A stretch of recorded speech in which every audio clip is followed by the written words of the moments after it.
বংগৰ প্ৰাক্তন মুখ্যমন্ত্ৰী মমতা বেনাৰ্জীৰ পুনৰ আক্ৰমণৰ সন্মুখীন। মমতা বেনাৰ্জীৰ কনভয়লৈ শিলগুটি নিক্ষেপ। বিজেপিয়ে এই আক্ৰমণ সংঘটিত কৰাৰ অভিযোগ মমতাৰ।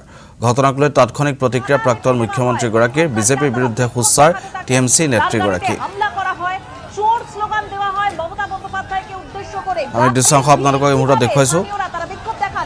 বংগৰ প্ৰাক্তন মুখ্যমন্ত্ৰী মমতা বেনাৰ্জীলৈ পুনৰ আক্ৰমণৰ সন্মুখীন হৈছে। মমতা বেনাৰ্জীৰ কনভয়লৈ শিলগুটি নিক্ষেপ। বিজেপিয়ে আক্ৰমণ সংঘটিত কৰাৰ অভিযোগ মমতাৰ। ঘটনাক লৈ তাৎক্ষণিক প্ৰতিক্ৰিয়া প্ৰাক্তন মুখ্যমন্ত্ৰীগৰাকীৰ। বিজেপিৰ বিৰুদ্ধে এনেদৰে সোচ্চাৰ হৈছে এতিয়া তৃণমূল কংগ্ৰেছৰ নেতৃগৰাকী।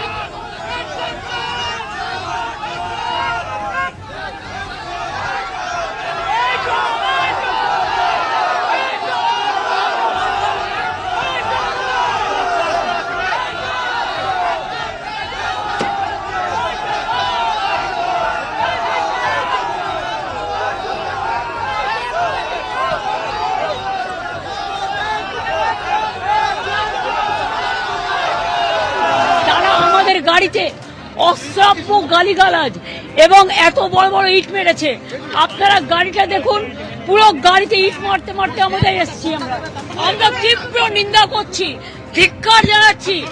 তীব্র পিটিয়ে মেরা পুলিশ লকআপে ডেথ হবার পরেও তারা বাড়িতে এসে ভয় দেখাচ্ছে। কিন্তু আমরা আসবো বলেছিলাম, আমরা এসছি। নিরাপত্তা ভুলে যান। আমাদের গাড়িতে বড় বড় পাথর ছোড়া হয়েছে পুলিশের সামনে। বাইরের লুম্পেনরা এসছে, সমস্ত লুম্পেনদের পুলিশ জোগাড় করেছে নিজেদের ব্যর্থতা ঢাকার জন্য। এই লুম্পেনদের দিয়ে প্রোটেকশন নিচ্ছে পুলিশ, কাস্টোডিয়াল ড্রেস করছে। এই লুম্পেনরা বাংলা আজকে লুম্পেনদের হাতে চলে গেছে। মিনিমাম আমি যে একটা বাড়িতে দেখা করতে আসবো বলেছি, কালকেও কথা হয়েছে তার স্ত্রীর সাথে আমার দুবার, আজকেও কথা হয়েছে। কথা হবার পরেও এমএলএ নিজে এসে তার বউকে বলেছে আপনি ঘর থেকে বেরোবেন না। কে? আমি তো তোর পরিবারের দাদার সাথে কথা বলে গেলাম এবং আমরা কেস করব।